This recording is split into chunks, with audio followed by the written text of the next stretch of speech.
हाल ही में बलूचिस्तान में कुछ ऐसा हुआ है जो भारत के लिए नई चुनौतियां खड़ी कर सकता है। खबर है कि चीन ने पहली बार बलूचिस्तान से सीधा संपर्क स्थापित किया है।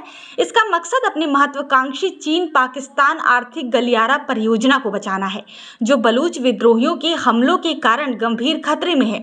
चीन जानता है कि बलूचिस्तान की जनता और विद्रोही उसकी इस परियोजना को किसी भी कीमत पर पूरा नहीं होने देंगे। इसलिए वो बलूच नेताओं और जनता को लालच देकर अपने पक्ष में करने की कोशिश भी कर रहा है। लेकिन इस राह में भारत एक बड़ी अड़चन बनकर खड़ा है। बलूचिस्तान के लोग लंबे समय से पाकिस्तान से आज़ादी की मांग कर रहे हैं और भारत का खुलकर समर्थन मांगते रहे हैं।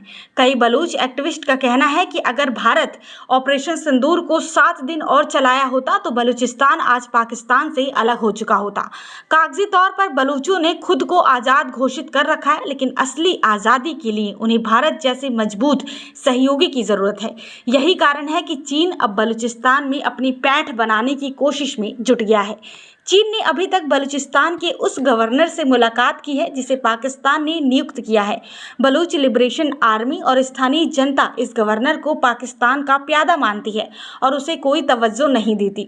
ये भारत के लिए थोड़ी राहत की बात है, लेकिन चीन अब सीधे बलूच लड़ाकों और जनता तक पहुंचने की योजना बना रहा है। अगर ऐसा हुआ तो ये भारत के लिए चिंता का विषय बन सकता है।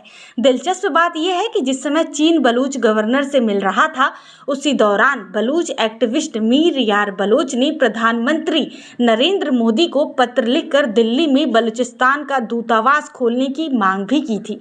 ये दर्शाता है कि बलूच नेताओं का भरोसा अभी भी भारत पर बना हुआ है। विशेषज्ञों का मानना है कि जिस तरह चीन बलूचिस्तान की जनता को आर्थिक प्रलोभन देकर अपने जाल में फंसाने की कोशिश कर रहा है, भारत को भी अपनी नीतियों में बदलाव लाने की जरूरत है। बलूचिस्तान को भारत का पूर्ण समर्थन प्राप्त है, लेकिन अगर चीन बलूचों को अपने पक्ष में करने में कामयाब हो गया तो ये भारत के लिए नुकसानदायक हो सकता है। कई रिपोर्ट्स के अनुसार बलूचिस्तान के ज्यादातर इलाकों से पाकिस्तानी सेना का नियंत्रण लगभग खत्म हो चुका है। ऐसे में सीपैक परियोजना पर खतरा और गहरा गया है। चीन की रुचि केवल सीपैक तक सीमित नहीं है। बलूचिस्तान की जमीन के नीचे तांबा, सोना और लिथियम जैसे खनिजों के विशाल भंडार हैं, जिनकी कीमत करीब 6 ट्रिलियन डॉलर आंकी गई है। चीन इन संसाधनों पर भी नजर रखे हुए है। वो बलूच जनता को ये झांसा दे सकता है कि वो उनकी आज़ादी का समर्थन करेगा या सीपैक से होने वाली कमाई में हिस्सा भी देगा। लेकिन इतिहास गवाह है कि चीन का कोई भी वादा भरोसेमंद नहीं होता। अगर बलूच चीन के इस जाल में फंस गए तो उनकी आज़ादी का सपना हमेशा के लिए टूट सकता है। भारत को अब बलूचिस्तान के प्रति अपनी रणनीति को और मजबूत करना होगा।